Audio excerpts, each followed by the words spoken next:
Olá, seja bem-vindo a mais um Papo Justo. Dessa vez eu tenho a honra de trazer aqui a minha colega de turma, né, a minha queridíssima colega também de bancada nessa turma, que a gente fica colocando papo em dia lá também, a desembargadora Margui Gaspar Bittencourt. Queria lhe agradecer por aceitar o convite, dizer que eu estou empolgado para essa entrevista porque eu tenho um monte de coisa que eu queria saber. Para mim é uma alegria, uma honra ter sido lembrada. É ótimo, vamos conversar muito, porque eu falo muito. Vamos sim. Desembargadora, primeiro, a senhora é de Belém, tem uma história de alguém na família que lhe inspirou para chegar no direito. Como é que foi a trajetória inicial ali? Né? Quem foi a sua referência? Como foi para a senhora ir parar no direito? Aconteceu o seguinte, eu perdi meu pai com 15 anos de idade. Aí fiquei muito triste, era meu grande amigo. E, à época, precisei frequentar um escritório de advocacia, Dr. Júlio de Alencar, pai do Torquato. Exato. Alencar, nosso colega agora, desembargador. Legal. E por causa do inventário e tal. E o Dr. Júlio que me disse, né, uma vez que eu o visitei lá, porque minha mãe preferia não ir, estava de luto e tal. Eu, embora sendo menor, eu queria conversar com ele e me disse, faça direito, você gosta de falar e a advocacia exige isso, que a pessoa fale, converse, então faça direito. Aí, com base nisso que ele falou, naquele dia eu me inclinei para fazer o curso de Direito na Federal, aquele tempo que era o único que existia. Legal. Então dá pra gente culpar o Dr. Júlio por isso. Com certeza. Que Deus o tenha. Não, um grande jurista. Torquato tá aí pra, né, pra contar. E aí, começou a estudar Direito então na FPA? Sim. Formei em 75 na turma da desembargadora Gouveia, né, desembargador Rômulo, Jorgenor Franco Filho, né, na Justiça do Trabalho. Então, uma turma boa, né? Sim, uma turma boa que se voltou para os concursos, né? Sim. Sendo que naquele tempo os concursos não eram assim tão concorridos e também não tinha o financeiro de hoje, né? Entendi. A gente ganhava bem menos, daí a magistratura ficar cheia de mulheres, né? Sim. Que elas aceitavam ganhar menos. Os homens preferiam se tornar advogados e com isso aspirar um salário melhor, né? Entendi. E além de ter que ir para o interior. Então, entendi. E a senhora eu sei que a senhora tem vários irmãos, e tem sim, irmã também. Eles foram pro direito ou só a senhora que seguiu pro direito? Só eu. Tenho uma irmã que é terapeuta ocupacional, é psicóloga, eu tenho outro irmão psicólogo, tenho um contador, a outra que é pedagoga. Então é bem espalhada, né? Bem espalhada, cada um fez e a senhora seguiu pro direito. uma determinada área, e eu segui o direito. E aí, na UFPA, a senhora falou que teve o Dr. Rômulo, doutora Nazaré, Gouveia, Jorgenor, na Justiça do Trabalho. E assim, como foi esse período de faculdade? Estagiou? Quais foram os caminhos assim, que imaginava? Desde lá já queria ser magistrada ou pensava em outras coisas? Pensava em ser advogada, porque naquele tempo, inclusive, não tinha exame de ordem. Entendi. Então, você se formava e já era advogado.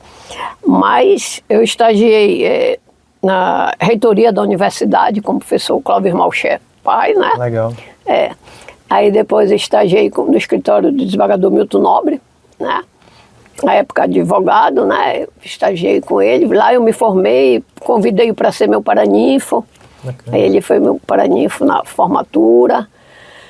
Mas lá na faculdade eu conheci o Rômulo, né, o decano. Nosso decano agora, o Rômulo resolveu fazer magistratura, o Ricardo também, concurso para magistratura, aí foi que eu me inclinei. Entendi. Aí comecei a estudar com a desembargadora Rosileide. Legal. E a Edith Dias. Nós éramos 3, eu, a Edith e a Rose. Elas passaram e eu não passei, olha só. E aí elas ficaram, a gente não pode festejar. Eu disse, pode festejar sim, porque eu vou continuar tentando e vocês já passaram, foram aprovadas. Devo dizer que, até para quem nos assiste, que nunca desista e persiga seus sonhos, porque eu passei na 3ª vez. Entendi. Então, houve uma segunda vez em que eu não fui aprovada, e foi o desembargador Ricardo, que ele é mais antigo. Aí, na terceira vez, quando eu passei, muitos me olhavam e diziam: Ei, Marguerite, tu passaste? Eu dizia: sim, que bom, graças a Deus, Mas passei. que bom, né? Não Mostrar desistir. Exato, Isso eu falo muito pro meu filho: tu tem que ter um sonho, e seguir teu sonho, ir atrás e tal. Então, o desembargador Rômulo, toda vez que eu ia fazer provas, ele me emprestava, naquela época, né? Sim, bastante material, as né? cópias de sentença, que a gente tinha aquelas cópias, aquele tempo não tinha essa facilidade de hoje. Sim. Então a gente tinha que tirar xerox e tal, e fazer com carbono, né, cópias. Aí ele me emprestava livros, me emprestava a pasta dele de sentenças para que eu lesse e soubesse que a prova escrita, né? De decisão, de sentença.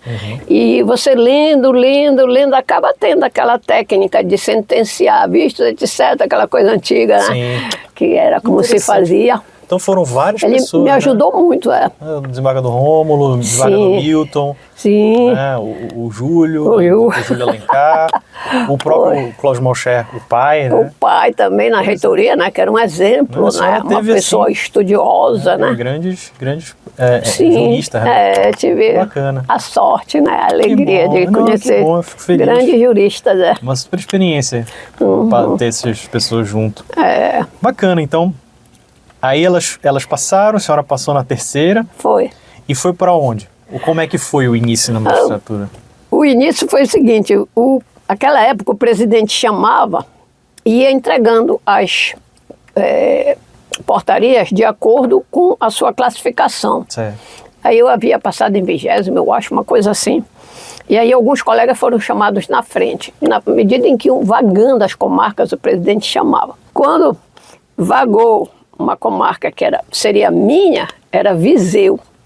E aí o presidente, o desembargador Cian Brito, Deus o tenha, me chamou e disse: a vez seria a sua, mas a comarca que vagou é Viseu, a terra do gatilheiro Quintino. Já ouviu falar? Aí eu, notícias policiais. Pois é, lá eu quero um juiz homem. Então a senhora aguarda, eu vou chamar o juiz que está atrás da senhora na classificação, doutor Altemar. Olha só. Aí chamou o Altemar Paz e deu a portaria, o Paz foi embora. Não era porque ele era remista não, né? Não era. Aí ele me chamou umas 2 semanas depois, o presidente, não demorou tanto. Aí disse: vagou uma comarca que é boa, é calma, Baião, tá aqui sua portaria, pode ir para allá, Baixo Tocantins. Sim. Cheguei em Baião, realmente era calmo, mas calmo demais pra gente, né? Porque se morava na cidade, você tem já aquele impacto, né? Chega no interior, aquele silêncio, quase não tem carro, né?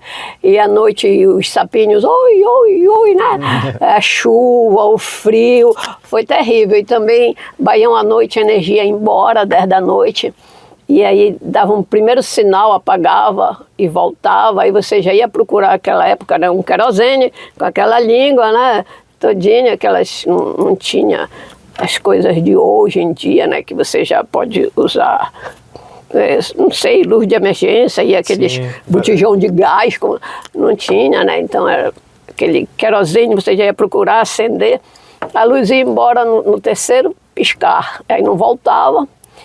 Só de manhã, você tinha que dormir com a janela aberta, com medo dos morceguinhos. Às vezes alguns morceguinhos queriam entrar para olhar assim, né? E eu ficava muito agoniada com os morceguinhos, né?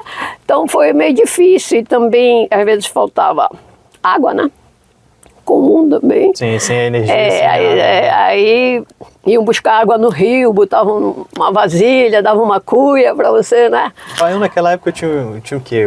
Era pequenininha? Bem pequeno, não tinha carro, não tinha nada. Não tinha fora, inclusive, a gente ficava numa sala cedida pelo prefeito. Entendi.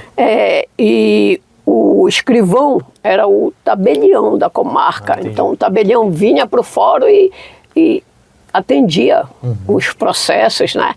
A minha grande sorte é que antes de me tornar magistrada, eu tinha passado 5 anos como escrivã judicial criminal.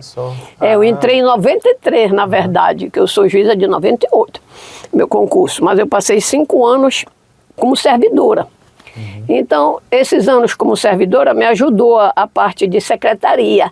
Então, quando eu cheguei em Baião, eu ensinava o meu o tabelião, Entendi. né? A ser escrivão, faça esses autos conclusos ao juiz e tal. Entendi. Aí o oficial de justiça, o prefeito dava um funcionário para ser, aí eu mandava, ditava a certidão para ele, certidão, certifico que intimei, que citei, que não sei o quê, aí dou fé e tal, porque eu sabia esse trabalho de secretaria, né? Entendi. Então eu pude como é que- ajudá-los. E conte então, voltando um pouco então para essa parte, como é que a senhora chegou nessa função antes de ir para a magistratura? Foi Concurso, foi concurso? Concurso também, passei em primeiro lugar. Olha que legal, parabéns. Porque eu estava estudando para ser magistrada, Sim. né? Aí, quando E aí ficou em Belém também? fiquei em Belém, no Tribunal do Júri. Foi difícil também, porque o Tribunal do Júri não tem horário. Tem horário para começar, para terminar. Então, eu trabalhava com uma juíza muito séria à época, a desembargadora Ivone Marinho, que depois se tornou desembargadora, né? E se tornou presidente eleitoral, inclusive. Então, era muito difícil. Ela gostava de fazer júri, às vezes, de segunda a sexta. Todos os dias nós tínhamos júri. Não interessasse o horário que acabasse, acabava meia-noite, acabava 1h, e de manhã você vinha de novo, vestia aquela capinha e passava o dia ali no júri, né? Chegava na sexta-feira, estava todo mundo moído, né? Mas ela ali, plena e tal, uma grande juíza mesmo, uma ótima desembargadora, né? Bacana. Muito voltada, assim, para a profissão, né? Então ela também foi de grande valia para mim, porque quando eu cheguei no interior, já como magistrada, eu fiz um monte de júri. Onde eu chegava, eu fazia júri. Legal. Porque eu já tinha aquela experiência, né? Então eu chegava naquelas comarcas, às vezes, para responder. Entendi. Responder pela comarca, não era nem titular. Aí eu olhava, tinha um monte de crime, vamos botar todo no banco dos réus. Aí fazia um monte de júri. Que legal. Fiz muito júri na carreira por causa disso. Bacana. Então o Baião pegou essa parte, não tinha nem eletricidade ainda, faltava água também. Então teve essas dificuldades, né? Também teleparar aquela época. Então, se você queria falar, por exemplo, eu tinha um marido na época, aí você ia para o posto da teleparar, aí dizia o número que você queria falar, aí você entrava numa cabine, todo mundo esperando aqui, ouvindo, sabendo que você é o juiz da comarca, né? Então não dava para dizer assim muita coisa. Oi, tudo bem, querido? Olha, eu vou tal dia para Belém, vai lá no porto me buscar, que era barco, né? Só tinha barco, não tinha Dava quanto tempo de estrada. barco naquela época? Noite toda. Você pegava o barco à noite e amanhecia na capital e vice-versa, né? Entendi. Então, eu não sei nadar. Então, isso também era uma preocupação. Eu já chegava com um remedinho, maracujina e tal, para aqueles que vendem farmácia sem receita, né? Já perguntava para o comandante da embarcação, né? Tem salva-vida? Tem colete salva-vida? Tem, me dê o meu. Aí eu já botava aqui embaixo da cabeça, porque eu não sabia nadar. Então eu ficava muito atenta para aquele pô, não pode parar, porque se parar eu vou ter que vestir meu colete, né? Sim. Então a gente... Uma vez ele reclamou, me lembro que ele disse, poxa, você nem diz que está com saudade e tal, como é que eu vou dizer? Todo mundo em pé na fila lá ouvindo, sabendo que você é o magistrado. Agora tu que está em Belém, tu pode dizer o que tu quiser, né? Estou com saudade, volte logo, alguma coisa do tipo, né? Mas, então tinha inclusive essas situações assim, né? De ligar para a família, então era bem difícil, só ligar para ele, para o marido, porque... que tem que conciliar, né? Família tem que conciliar. Com a magistratura. O trabalho, pois é, a gente ia a pé pro fórum, né? Aí deixa eu contar só rapidinho. Conte, a gente ia a pé pro fórum. Então, passando por lá, eu via um pessoal jogando baralho a dinheiro. Naquela época, contravenção penal e tal, né? Às vezes saía briga, um queria furar o outro e tal. Aí eu chegava lá no fórum, né? Tinha um delegado por lá, chamava o delegado, mande parar o baralho com a dinheiro não pode, tal, isso pode dar uma confusão, aí a pouco um fura o outro e nós vamos, né?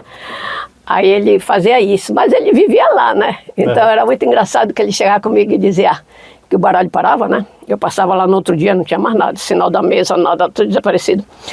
Aí ele dizia, quando é que a senhora vai para Belém? Aí eu dizia, pretendo ir tal dia. E a senhora vai voltar quando? Porque eu acho que ele já levava a informação, né? Então, quando eu não estava, o baralho devia ficar feliz, né? O pessoal do baralho. E quando eu chegava, parava o baralho, era um pouquinho triste para eles, né? Mas tinha que ser. E a senhora alugou uma casa? Como é que foi? Que nada, eu fui morar num pensionato, como chamam, né? Uma senhora que tinha uma casa grande e alugava os quartos, né? Então eu ficava em um quarto, só que o quarto ele não era fechado até o final. Não veio que faltava energia e tal, a gente necessitava das janelas. Então ele era assim um pedaço. E não fechava. Então a gente não tinha assim uma privacidade mesmo, não tinha banheiro, o banheiro era um só. E uma vez apareceu, agora me lembrei, esses que chamam de gato, né, que contrata trabalhadores para uma determinada fazenda. E aí ele contratou uns homens, uns rapazes, né, para ir de manhã com ele para uma determinada fazenda trabalhar. E os rapazes, então, chegaram a passar um dia e uma noite, eu acho, lá no mesmo pensionato em que eu estava. Aí quando eu cheguei do fora, entrei no meu quarto, aquela época também não existia aparelho de som e tal, o que tinha era toca-fita. Então eu tinha um gravador, né, com aquelas fitas já que a gente ouvia frente, encosta, era só o que tinha, né, e tinha um levado. Olha só. Aí eu olhei a parede, porque a parede era assim de madeira, né, aquele compensadozinho, aí tava a bota. Quer dizer que ele pulou do quarto dele e quando voltou ele deixou as botas sujas, né, marcadas. Aí eu chamei o delegado, mostrei o delegado, foi o fulano que hospedou um pessoal aqui e ele foi para a fazenda tal. Aí o delegado foi atrás deles. O delegado ficava na beira do rio, eles tinham atravessado. Aí o delegado atravessava o rio, eles já estavam não sei por onde. Até que eles chegaram na fazenda, o delegado chegou atrás. E reuniu eles lá e disse, olha, vim buscar o toca-fita da juíza. Aí o camarada devolveu, até porque eu disse para o delegado, disse, não precisa, senhor, prender, traga só o que é meu. Eu quero o que é meu. Entendi. É só um furto simples, né? Sim. Vamos tirar por menos. Aí o delegado voltou, não sei quantos dias depois, porque a fazenda é longe, né? Trazendo o meu toca-fita. Olha só. De volta. Então tinha essa situação também. Sim. E aí, foi Baião. De Baião eu vi Mocajuba. Mocajuba, né? Que é ao lado, Baião né? foram quantos anos? 4 anos. 4 anos. 4 Tudo anos. isso aconteceu 4 anos, né? E muito mais, Aí tivemos que fazer eleição, né? Sim. Aí aquela época a eleição também, as urnas iam a cavalo, iam de barco, iam do jeito que podiam, né? E urna de pano, né? A pretextos todos, aquelas cédulas de votação, tudo que vinha do eleitoral tinha que ir para o interior. E você tinha que ficar ali fazendo, junto com o cartório eleitoral, aquela manobra toda, né, para chegar e tal. Uma logística grande. Uma logística grande. Então a gente necessitava, porque o eleitoral aqui em Belém. E eu me lembro que uma das vezes eu disse lá para o cartório eleitoral, peça para o prefeito o barco para deixar a urna não sei por onde, não sei por onde, não sei por onde, em 3 lugares. Um barco só levaria, né? Só que teria que parar em 3 localidades e tal. Aí o pessoal do cartório eleitoral foi lá com o prefeito e voltou e disse, doutor, o prefeito sonegou o barco. Acho que sonegou. Aí eu disse, foi? Tá bem, vou falar com ele. Aí era no mesmo prédio, fui lá, prefeito, o senhor sonegou o barco. E disse para ele o que tinha me dito, né? Não, senhora, eles não entenderam. O prefeito precisa do barco, senão não tem eleição. Como é que vai ser? Que até eleitoral mandar alguma coisa lá de Belém, se o senhor precisa apoiar. Não, com certeza. Aí o prefeito foi e deu o barco. Mas ele tinha sonegado o barco. Sonegado é ótimo. Sonegado é ótimo. E Mocajuba? Como foi Mocajuba? Mocajuba é bem próximo de Baião, é cerca de 1 hora. É praticamente o mesmo ritmo, né? Eu costumo dizer que o que ajuda os juízes no interior é que Deus, eu tenho minha fé, né? Coloca uns anjinhos do seu lado. Então em Mocajuba eu conheci uma anjinha, né? A dona Joana Braga, Deus a tenha, já faleceu, da família Braga, né? Eliette Braga. Então era uma família de posses, né? Ela tinha a própria máquina de bater açaí, olha que maravilha. Olha só. Ela tinha gerador de energia. Então, quando ela me viu chegar lá com meu filho e tal, ela meio que se achegou a mim. Entendi. Aí disse, olha, mandava ter um bolo, mandava para a senhora, e quero que você venha conhecer minha casa. Aí o juiz fica muito sozinho no interior. Imagina. Aí eu fui lá conhecer, levei o Rafael. Aí ela me disse, olha... E o Rafael estava pequeno nessa época? Pequeno, mamando ainda, bem pequeno.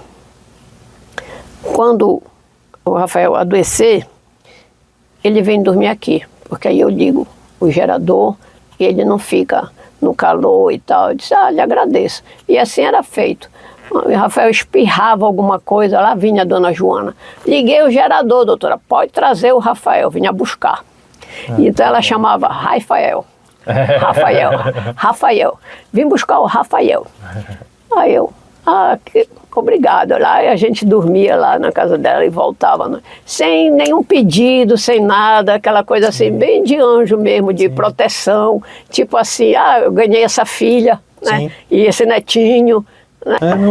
É bacana ver que esse espírito tinha, de todo mundo se ajudar, espírito de comunidade, né? Isso, todo mundo virava anjinho um do outro, né? Era uma proteção só, protegia ali o fórum, protegia, né, nós todos, porque não tinha outra maneira. A única maneira de ter o juiz na comarca era isso, dando o mínimo, um local para ele deitar e uma polícia que pudesse responder ao que ocorresse no local. Engraçado que às vezes quem aparecia eram parentes de quem estava preso. Aí você tinha que atender, né? Na falta de advogado. Aí me lembro que uma vez atendia a irmã de um rapaz que estava preso. Aí ela veio com um código penal no braço. Aí, a senhora é advogada? Não, eu sou irmã dele. Aí, coitadinha, aquilo assim, tipo para intimidar o juiz, né? Alguma coisa aí. Bacana. Mas seu irmão, né? Seu irmão cometeu um homicídio, né? Vai demorar um pouquinho também, não vai ser da noite pro dia, porque é morte, né? E tal. Aí a gente tentava explicar, né? Acalmar a família, né? Entendi. Mais uma vez em Mocajuba houve uma situação assim meio diferente, né? Difícil, porque andando a pé também da casa, né, para o fórum de Mocajuba.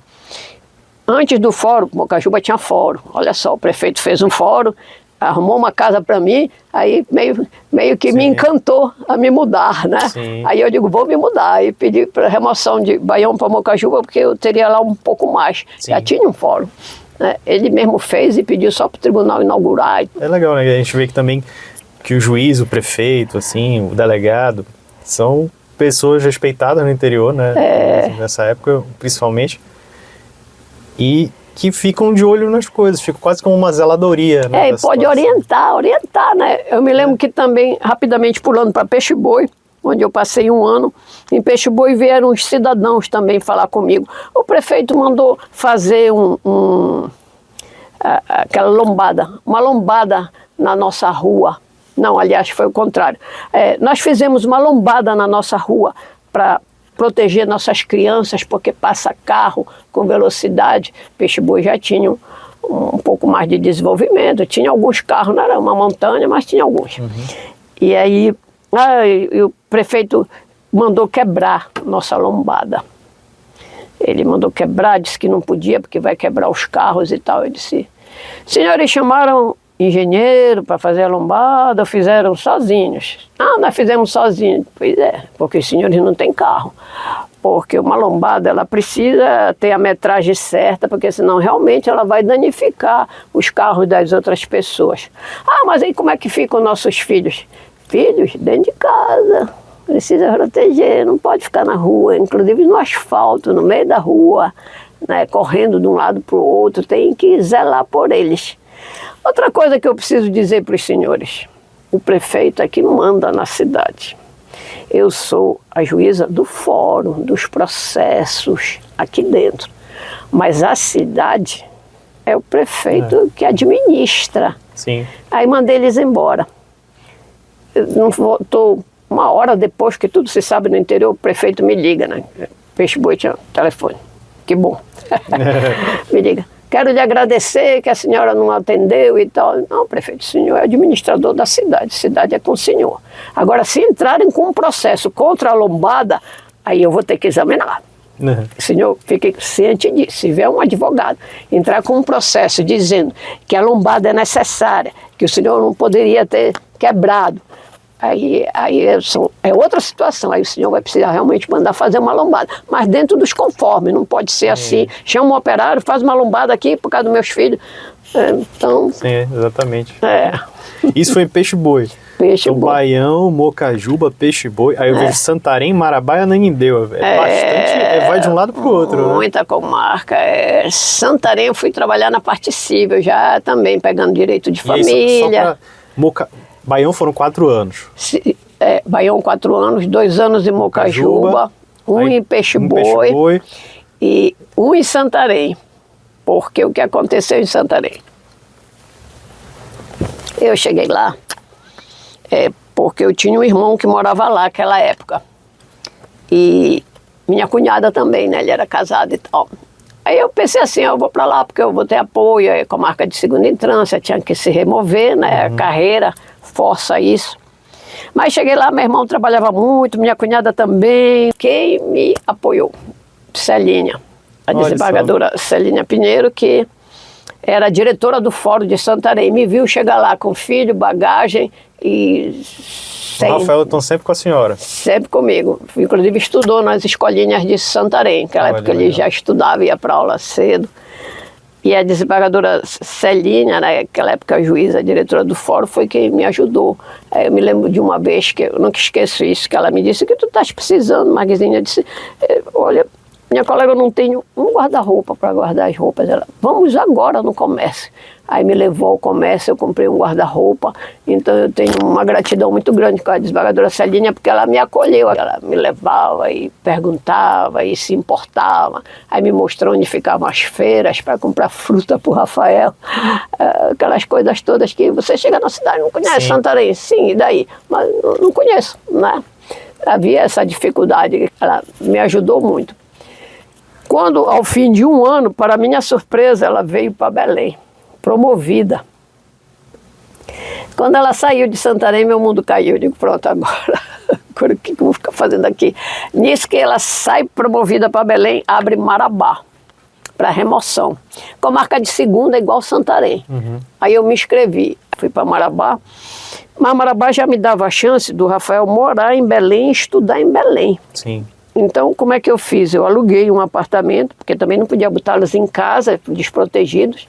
Aluguei um apartamento, ficava a Ivone, que é a babá, né? Que virou filha e mãe dele, e o Rafael. E eu no interior, em Marabá. Então, eu ia toda segunda-feira na TAM, naqueles aviões da TAM, e voltava na sexta nos aviões da TAM. Toda segunda e sexta eu fazia essa viagem. Um tempo meu ouvido até começou a vazar sangue. Nossa. Aí o otorrino disse: muito voo, senhora, vai segunda, volta sexta, vai segunda, volta sexta, procure proteger e tal. Eu deitava de manhã, tinha pequenos pingos. Olha só, na fronha do travesseiro. E então ela ficou em Belém com ele. Aí nós matriculamos primeiro naqueles maternalzinhos, depois ele foi para o SESEP, porque eu aluguei ali na Lomas, e o SESEP é próximo da Lomas. E tinha gente, né, que a madrinha dele, alguns outros, por que não bota no Moderninho? Por que não bota no Colégio Nazaré? Sim. Não, são muito longe, só para mostrar o quê? Porque é filho de juiz. Não, ele vai para o SESEP, que é aqui na Pedro Miranda, sai daqui, entra ali. E com isso a Ivone tirou carteira de motorista, aí o carro ficava com ela. Aí eu dei um cartão de crédito, então ela se tornou assim muito especial. Por exemplo, ela apoio mesmo, né? Foi. Ele adoecia, se ele amanhecesse com febre, ela já ia no Pingarilho.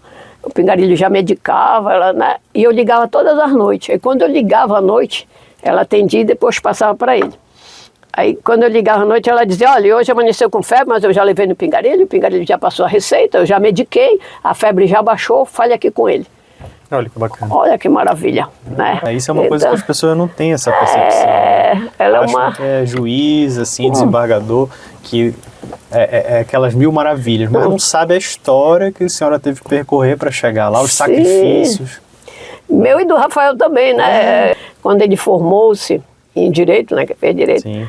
Ela veio lá da Europa, né, para a formatura dele, aí nós compramos um grande buquê de flores, até me emociono, para entregar para ela. Sim. Porque ela realmente ajudou a criar meu filho. Sem a Ivone teria sido bem difícil mesmo. Aí demos um buquê de flores para ela, ele até hoje conversa com ela. Ela veio em 2022, agora ela veio ao Brasil.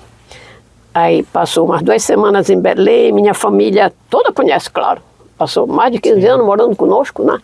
É um membro da família já. É um membro, a minha família abraçou e tudo. E ela disse: olha, nós vamos visitar, porque o belga não conhecia, Fortaleza e Salvador. Claro, Ceará e Bahia, né? Sim. Que são assim. Então a gente quer que vocês viajem conosco. Aí eu disse, Rafael, tem que ir, é tua segunda mãe. Aí nos preparamos e fomos. Aí fomos a Fortaleza, que a gente já conhecia, fomos a Salvador, claro, mas para ficar um tempo com ela, né? Porque ela veio da Europa, veio de tão distante, né? Para vê-lo, né? Porque ela não teve filhos. Entendi. Olha só, casou-se e não tem filhos. Quer dizer, ele é o filho que ela criou, né? Então ela até hoje se preocupa com ele, liga, pergunta por ele, né? Então a Ivone foi de grande valia mesmo. Mas a gente passa por essas situações, porque assim exigia a carreira, né? Ele já não tinha o paizinho dele, aí tinha... Mas graças a Deus encontramos outro anjo, como eu lhe digo, a nossa fé, né? Eu acredito na existência de anjos e que Deus vai colocando na hora que você necessita para você não ficar só, né? Sem dúvida. E aí eu vejo que antes de encerrar na magistratura foi para Ananindeua, né? Aliás, antes de encerrar no primeiro grau, no caso, foi para Ananindeua. Aí a Ananindeua já foi mais tranquilo. A Ananindeua foi tranquilo até porque eu tive o apoio do João Batista, que era o diretor do Fora à época. Aí eu fui para a vara de júri. Já tinha feito, como lhe disse, vários júris no interior, porque eu sempre... Isso mais ou menos quando veio para Ananindeua? Pois é, não tenho assim, memorizado, sou meio ruim para datas. Mas aí eu cheguei na sexta vara, que é a vara tribunal do júri, muito processo amontoado de réu preso. Aí eu julguei todos os presos, aí depois já julguei os réus soltos, depois comecei a pronunciar para julgar. Aí abri os olhos do Roberto Moura, que é o nosso atual presidente, porque ele era juiz de vara de júri, mas já estava convocado para o tribunal para ser juiz-presidente. E eu não me lembro quem estava respondendo lá pela vara dele. E ele me ligou um dia, né? Magzinha, me disseram que tu faz muito júri aí em Ananindeua. Eu disse, é verdade, eu gosto de júri, não vejo nenhum problema. Aí falei, desembargador Ivone, que a gente fazia de segunda a sexta, cheguei em Ananindeua, fiz isso também. E então ele pediu, poxa, tu não quer vir para minha vara aqui em Belém, porque minha vara é júri, está acumulando, e quando eu voltar vai ser uma doidice. Vou com alegria. Aí me botaram em Belém, mas para responder pela vara do Moura, no júri também. Aí fiquei fazendo lá um monte de júri, até que depois eu consegui ser removida para Belém. Que bom. Aí fui para a quarta vara civil. Aí então nós dormimos, quarta vara civil, acordamos primeira de família. Fizeram uma mudança na legislação e a quarta vara civil se transformou em primeira de família, não sei como nem porquê. Mas aí saiu a portaria e a gente é muito acostumado, né? Nós os antigos a obedecer, né? Sim. Me lembro que às vezes a gente estava lá em Marabá, eu e o Serginho, e aquele tempo era o fax, né? Aí o fax, ele fazia aquele barulho, né? Aí o Serginho, portaria. Digo, deve ser. Aí, portaria. Designar, a juíza Margui Gaspar Bittencourt, da vara era de júri lá, vara criminal, para responder pela comarca de Rondon do Pará. Lá eu ia para Rondon. São Domingos do Araguaia, lá eu ia para São Domingos. Aquela outra, Paraupebas, quando a Vitória, a juíza de lá, tirava férias. Aí... Então ficava indo para toda a região ali? Toda aquela região, conhecia aquilo tudo. E passei algumas agruras também, se tiver tempo. Tem tempo. Deixa eu lhe dizer, pois aconteceu de uma vez nós irmos para São Domingos do Araguaia e tinha uma ponte, né? O ônibus passar, todo mundo, sempre tem ponte no interior. Quando nós voltamos, porque a gente ia de manhã cedinho, eu chegava na porta do fórum, às vezes antes das 8 da manhã, o pessoal já sabia que eu ia, porque eu avisava e já estava com o fórum aberto e tal. Fazia as audiências, fazia casamento no interior, né? O juiz, era o juiz de casamento, chegava lá, o pessoal dizia, doutora, tem 5 audiências e tem 2 casamentos. O que você vai fazer primeiro? As noivas estão aí? Estão. Fazer casamento primeiro, porque as noivas vão derreter nesse calor. Um calor danado que eu esforo com aqueles ventiladores pequenos, né? São João, aquele lado de Marabá, São Domingos, nem é quente. Tudo quente, pois é. Aí eu fazia primeiro o casamento, depois das audiências, né? Aí uma das vezes, quando nós voltamos, a ponte tinha caído. Nossa. E aí o carro do tribunal parado, que tinha o carro de Marabá, né? Era um Gol, aqueles Gol antigos, né? Um Gol com um militar dirigindo e eu com segurança. E olhamos, e agora? Aí o pessoal começou a atravessar assim, umas canoinhas e tal, eu não sei nadar, né? Aí, pois é, não sei nadar, falei pro meu segurança, ele, pior que eu também não sei. Eu digo, agora ficou ruim, mas vamos ver se a gente atravessa.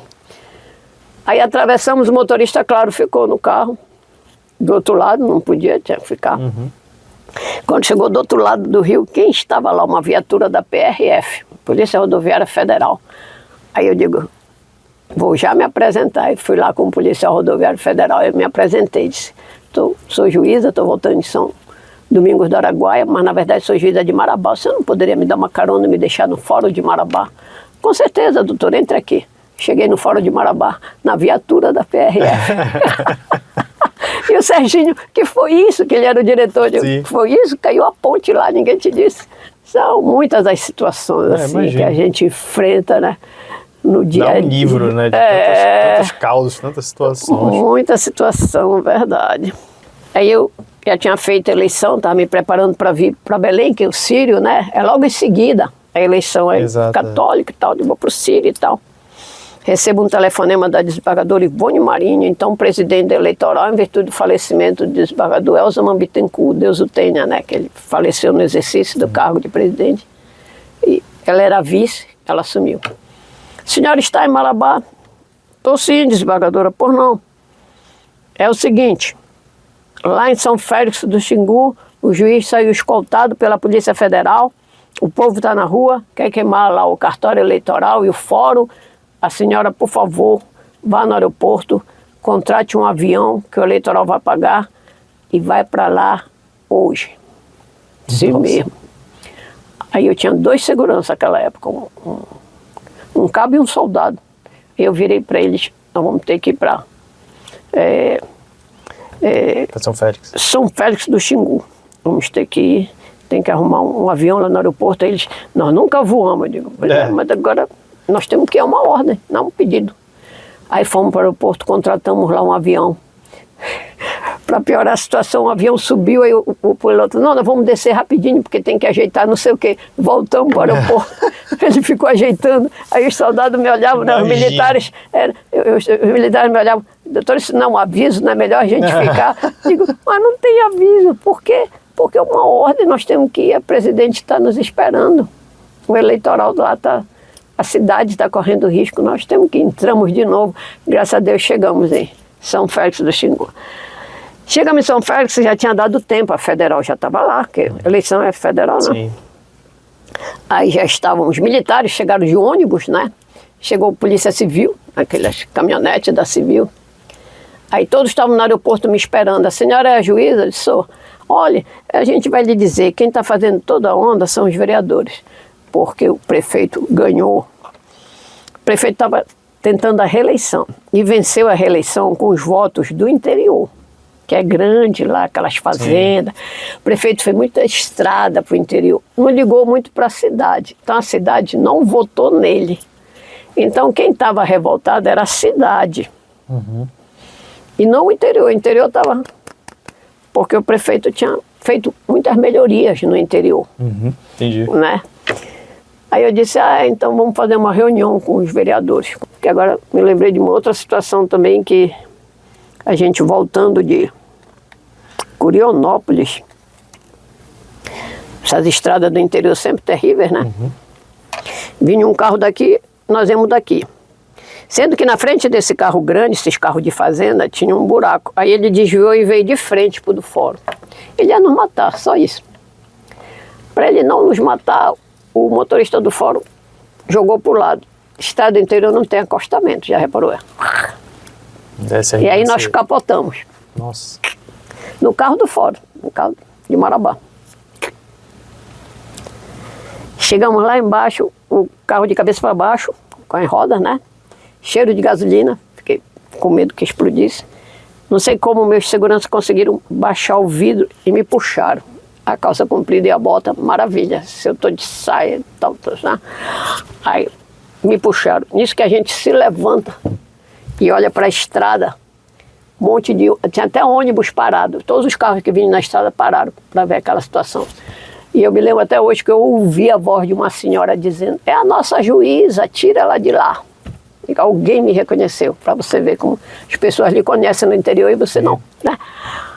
Aí desceram os homens: venha, doutor e tal. Aí o carro do fórum, aí reviraram o carro, né? O carro todo machucado, claro. Aí, naquela época a gente andava com os processos para despachar em casa, tira os processos tudinho da mala. Aí me arrumaram um carro, o carro vai lhe levar para Marabá. Cheguei em Marabá, liguei para o tribunal. Aí avisei, era desembargadora. Já era uma mulher presidente. Não sei se era desembargadora Maria Lúcia, alguma coisa assim. Ou não, isso foi recente. Não me lembro agora qual foi o presidente, se era o desembargador Maia também, porque Marabá foi a mesma situação do eleitoral, acho que era o Maia também. Perguntou: senhora está bem? Achei lindo aquilo. Aí, porque eu disse: presidente, carro capotou e tal. Senhora está bem? Ele disse: presidente, estou só com umas dores aqui. Compre Dorflex e tome. Senhora quer vir para Belém? Eu disse: não, presidente, eu vou continuar trabalhando. Eu vou sexta-feira, como sempre me desloco, né? Aí achei muito bacana ele. Aí apareceram médicos também, pessoal. Chamou, né, pessoal do fórum, né? Graças a Deus não aconteceu nada. Mas não batia assim cabeça, nada, né? Sim. Aí, não, espere o final da história. Um dia a gente está no aeroporto de Marabá, né? Aí lá vem meus 2 seguranças, que eram os mesmos, né? A senhora nem sabe quem está ali, a gente vai trazer ele aqui com a senhora. Quem? O homem que jogou a gente da estrada. Eles sabiam quem era. Aí trouxeram. O homem veio todo: puxa, me desculpe, me perdoe, eu não sabia que estava. Pois é, se eu não sabia, ia matar uma juíza e 2 militares. O senhor não pode simplesmente tirar do buraco para proteger o seu carro e nos matar. Mas eu me lembro que eles identificaram, né? Identificaram e levaram lá comigo, e o homem pediu desculpa, pediu perdão, não sei o quê. Eu digo: pois é, mas entendi. Não faça isso, porque as nossas estradas, né? E uma dúvida. Sim. Eu tô vendo aqui que aí foi diretora do Fórum de Belém por vários anos, né? Sim. E isso estando na primeira vara da família? Da família já. Eu me tornei diretora de fórum, que também é uma grande experiência, né? Depois eu ia lhe perguntar, porque é a primeira vez que surgiu a oportunidade. Foi muito bom. Como eu já tinha essa vivência do interior, isso ajudou muito, né? Essa vivência, esse contato com os advogados. Então, nessa diretoria eu consegui ir me mantendo por causa disso, porque eu recebia os advogados, ouvia as queixas. Se as queixas fossem contra servidores, eu logo ligava, pedia: atendo, doutor, o que está acontecendo? O diretor administra o fórum, os servidores. E da minha janela, me lembro que eu trabalhava no Fórum Civil, né, que tem aquelas janelas para a rua. Eu trabalhava com a minha janela aberta. E então, de lá eu olhava, todo dia parava o carro da OAB, Comissão de Prerrogativas, né? Aí eu já sabia: está tendo problema aqui, porque o Fórum Civil ele é o maior de todos. Não tem nenhum maior que ele, tem mais de 30 juízes. Com cuidado, com atenção, acho que dava para resolver. Isso, aí acabei ficando todo esse tempo por causa disso. E também eu sempre gostei de festejar as datas, por exemplo, Dia dos Pais. A gente fazia um festejo, fazia... Isso é importante, né? Porque une as pessoas. Distribuía uns brindes, fazia um sorteio, alguma coisa. E foi quantos anos diretora do Fórum? Puxa, eu fui 2 anos com o desembargador Rômulo, 2 com o Ricardo, 2 com o Leonardo e quase 2 com a Celinha, porque aí ela me puxou, né? Pois é, e como foi? A senhora subiu o merecimento, não foi? Foi o merecimento. E aí subiu na vaga de quem? Da desembargadora Diraci. Diraci, olha só. Tinha se aposentado. 22, né? Eu já tinha figurado nas listas, né? Que o merecimento tem que figurar em 3 listas, né? E muita diferença entre a vida de magistrado de primeiro grau para cá para o tribunal? Então, por exemplo, na minha vara de família, era eu, minha assessora, um servidor, o Cleison, e uma que fazia audiência, a Brenda, no gabinete. Para tudo aquilo dos processos de família? Para tudo aquilo. Aí na secretaria era o doutor Mário, uma estagiária, mais 2, 4 também. Eu vejo que a senhora fez júri, gostou do júri, né? Agora está aqui na segunda turma, direito civil, né? Direito privado. Privado. Qual é a sua área favorita? É civil ou é penal? Eu acho que o Silvio é melhor porque ele é mais abrangente, né? Cada processo que você abre é um processo, é uma situação, é diferente. Mudou de noite, né? Aquela coisa, né? Estão votando à noite, o tribunal vota, bota abaixo alguma coisa. No outro dia de manhã já muda tudo. Então eu acho o Silvio bem mais gratificante, assim, mais, digamos assim, necessário, porque o crime ele tem aquela parte triste, né, de você trabalhar. É pesado, a pessoa tem que gostar. Me lembro que uma vez, rapidinho, chegou um pai de um rapaz que tinha sido morto numa boate. Um idoso, um velhinho, chegou, pediu para falar comigo, vara de júri, aí eu mandei ele entrar, ele, meu filho de menor foi morto na boate e tal, e não sei o quê. Disse, olha, vou lhe dizer, o rapaz está preso, né? Vai permanecer preso, eu vou fazer o julgamento dele. Agora, quero lhe perguntar, se eu tenho outros filhos? E aí ele disse, tenho, então ele tem uns irmãos, então cuide dos irmãos, porque veja, um menor na boate, sozinho, de madrugada, não é o caso, tá bem? Cuide dos outros filhos. Esse que matou o seu, eu vou cuidar. Porque às vezes você precisa dizer isso para os pais, para a família. Não é um desrespeito, entendo eu. Mas aquela época, por exemplo, um filho menor numa boate e você dorme. Isso me fez nunca nunca aceitar ser juíza de infância e adolescência. Porque o que acontece? Os nossos servidores, o pessoal que fiscaliza a infância e a adolescência, sai à noite para as festas e pega aquele monte de quase crianças, 13 anos, 14 anos, aí chega para entregar para os pais, coloca no carro. Os pais estão dormindo. Mano, tu dorme a noite toda e teu filho de 14 anos está onde mesmo? Não está na cama, está onde mesmo? De 13 anos está onde mesmo tua filha?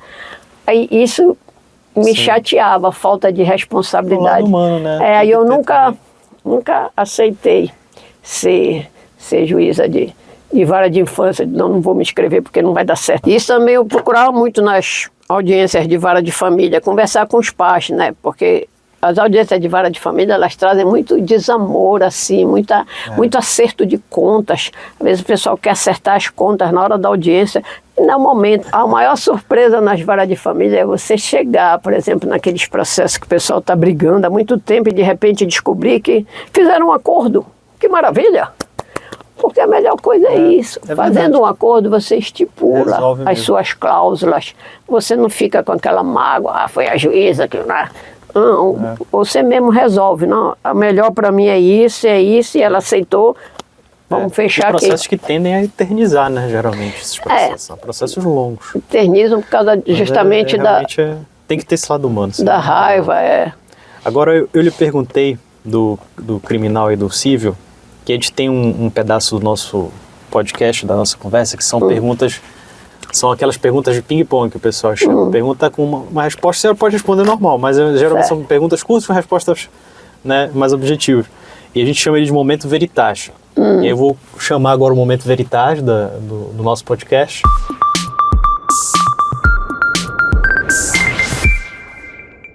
Certo.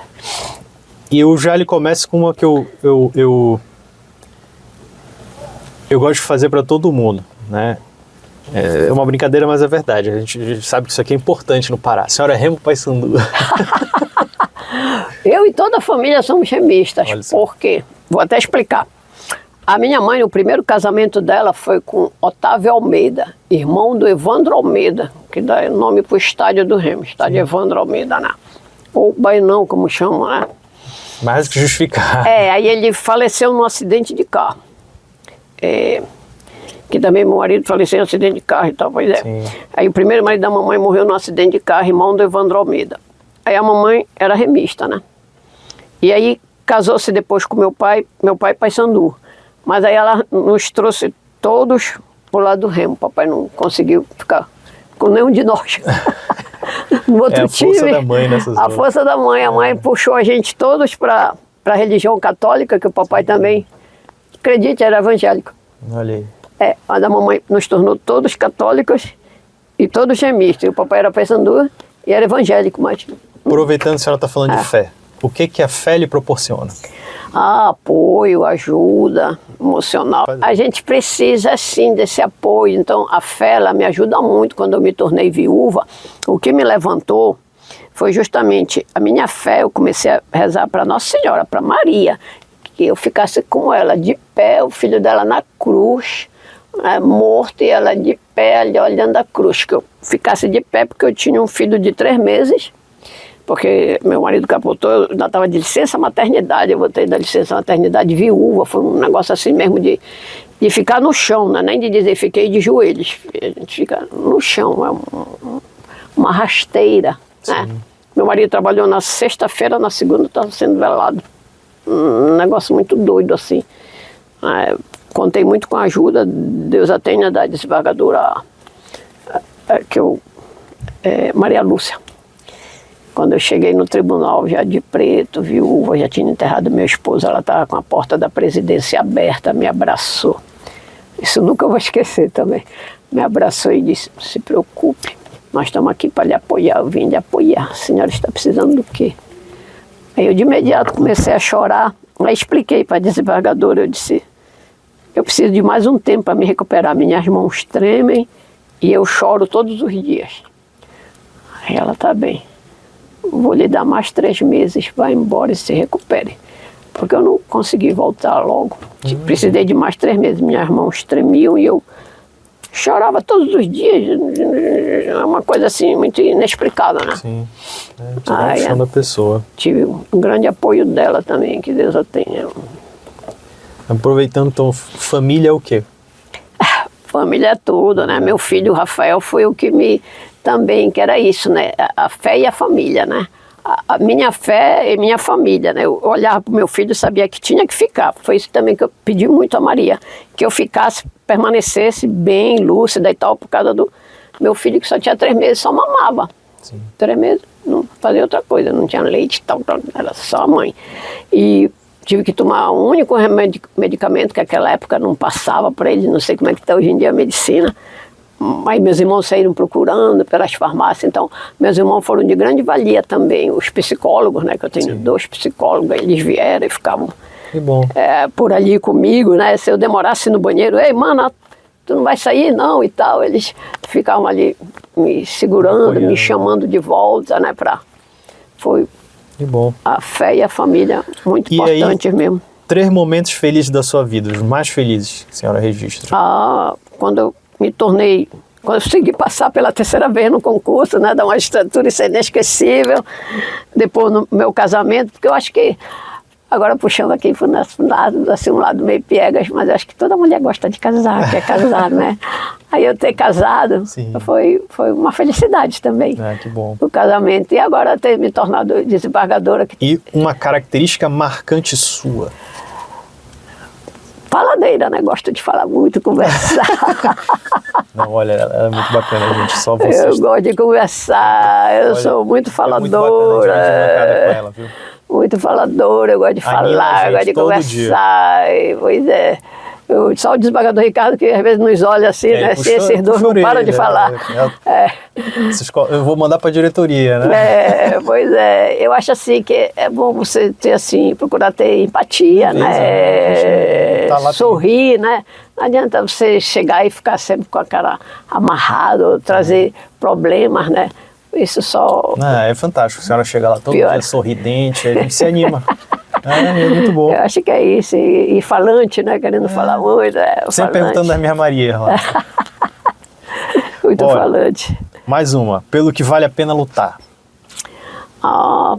Pelo direito, pela justiça, pela família. Não necessariamente nessa ordem, né? Mas o direito me deu tudo que eu tenho, né? Eu sou muito grata ao direito, muito grata mesmo ao tribunal, considero o tribunal um pai. Os administradores, conforme fui lhe contando, não tem nenhum para dizer que esse virou as costas, né? Não, sempre tive muito apoio do tribunal, isso é muito bom. E agora então a família, porque meu filho casou-se, me deu uma netinha, Aurora, que tem 2 anos. E é uma luz, né? Uma luz. Então, lutar para ter saúde, para criar a Aurorinha, né? Sem dúvida. É isso. É isso mesmo. Bom, esse foi o nosso Momento Veritas, né, do nosso podcast aqui. E a gente está chegando ao final. Então, chegando no final, o que geralmente a gente faz? A gente pede para o nosso convidado dar uma mensagem, deixar uma mensagem para quem está ingressando na carreira, quem quer ser magistrado, ou quem está começando, e também uma segunda parte dessa mensagem para a população em geral, assim, né? Uma mensagem que fique à vontade, qualquer consideração, qualquer pensamento, uma coisa que a senhora leva para a vida mesmo. Eu acho que o mais importante, assim, para quem pretende fazer o concurso para magistratura ou quer ser magistrado é ter a vocação. Porque tem um sacrifício, tem uma carga de sacrifício e você precisa estar preparado para isso. Para começar a carreira no interior e vir paulatinamente, né, e enfrentando todas as situações aí que a gente já sabe, né, tomar iniciativas, que além, claro, de ter aquela convicção de que você quer ser magistrado e não demorar com a jurisdição. Me lembro bem que o desembargador Rômulo, né, era meu mentor, como é até hoje, né? Se eu precisar de alguma coisa, eu converso com ele. Então eu dizia para ele, Rômulo e tal, aí ele dizia, olha, vou te dizer, o juiz não pode segurar as coisas, tem que decidir. Se tu decidir errado, o tribunal vai te corrigir. Se tu decidir certo, muito bem. A caneta não pode tremer, nem pode ficar segura na tua mão. Então, eu acho que é isso, é vir para a magistratura sabendo que vai ter que trabalhar muito, trabalhar com agilidade, ter foco, né? É entrar sabendo que a gente está aqui para servir o jurisdicionado, para trabalhar para ele, para ajudá-lo, para resolver no menor espaço de tempo possível.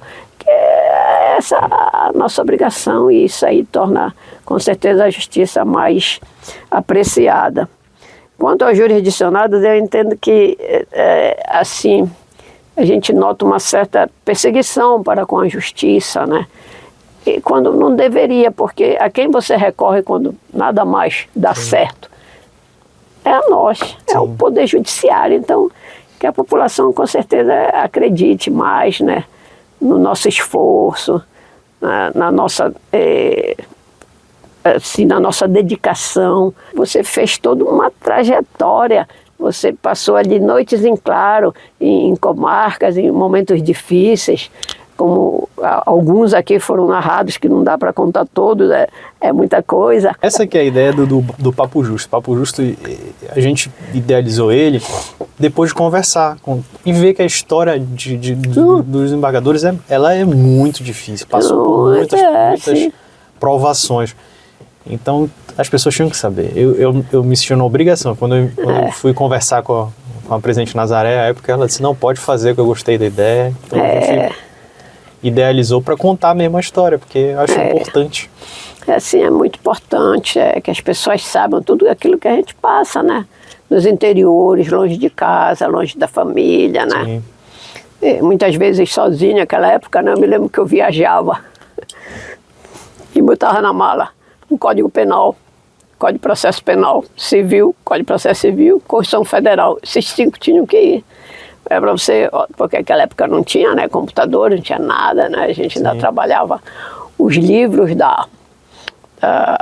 dos tribunais do júri, era aqueles livros de ata, né? Aos tantos dias presente o promotor tal, não sei o quê. Então era tudo muito difícil, né? E levava também junto a maracujina, assim, para não chorar tanto de saudade, né? Para acalmar. Então a trilha é longa e às vezes é árdua, mas é maravilhosa. Sim, sem dúvida. Bom, eu queria lhe agradecer, desembargadora, por ter vindo, por ter contado essa história maravilhosa pra gente.